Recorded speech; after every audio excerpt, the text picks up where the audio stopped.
Paris Olympics game cover করছেন সহকর্মী মুশফিকুর রহমান। সরাসরি চলে যাচ্ছি তার কাছে।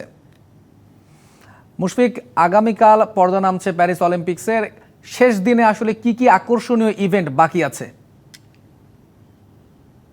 তৌহিদ, যেমন বলছিলেন আপনি যে আগামীকাল পর্দা নামবে প্যারিস অলিম্পিকের, অর্থাৎ the greatest show on earth এর পর্দা নামছে কাল। তার আগে আজকে একটি দিন হাতে রয়েছে। কালকে সকালের দিকে বেশ কিছু ইভেন্ট থাকবে।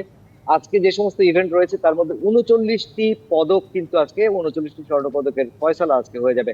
এবং সেই জায়গায় পদক তালিকায় আপনি জানেন যে এরই মধ্যে আমেরিকাকে অর্থাৎ ইউএসএ কে টপকে গেছে চীন। তার নিচে রয়েছে আর এদিকে অস্ট্রেলিয়া এবং তার জাপান রয়েছে। জাপান কিন্তু আবার টপকে গেছে স্বাগতিক ফ্রান্সকে। এই পদক তালিকার যখন এই অবস্থা, সেই সময় ঠিক মাঠের লড়াইটা চলছে এখন। এবং এই মাঠের লড়াই আজকে 39টি পদকের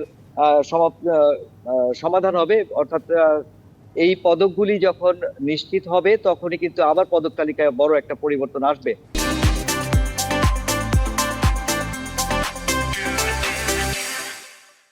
আজকে যে সমস্ত খেলা রয়েছে তার মধ্যে সবচেয়ে গুরুত্বপূর্ণ এবং আকর্ষণীয় হচ্ছে নারীদের ফুটবল। এছাড়া টেবিল টেনিস, কুস্তি, সাঁতার এবং অ্যাথলেটিক্স এর বেশ কিছু ইভেন্ট রয়েছে। তার মধ্যে 800 মিটার স্প্রিন্টটি সবচাইতে গুরুত্বপূর্ণ এবং সবচাইতে আকর্ষণীয় একটা ইভেন্ট রয়েছে, 800 মিটার স্প্রিন্ট। এছাড়াও অন্য খেলাগুলো রয়েছে। তার মধ্যে দর্শকদের কিন্তু একটা উদ্দীপনা, উৎসাহ রয়েছে। ভেন্যুগুলোতে অনেক ভিড় দেখা গেছে এবং দর্শকরা রয়েছে। যদিও পুরো ফ্রান্স জুড়ে কিন্তু এবারের অলিম্পিকটা তেমন একটা প্রভাব ফেলতে পারেনি। এর কারণটাও রয়েছে বেশ কিছু নতুন নতুন আইন কানুন, নিয়ম কানুন এখানকার প্রশাসন দিয়ে দিয়েছেন, যার জন্য নিরাপত্তা জনিত কারণেই, সে কারণে কিন্তু পুরো প্যারিস জুড়ে এই যে একটা উৎসব, সেই উৎসবটা দেখা যাবে। শুধুমাত্র ভেন্যু অঞ্চলে এই উৎসবটা দেখা যাচ্ছে।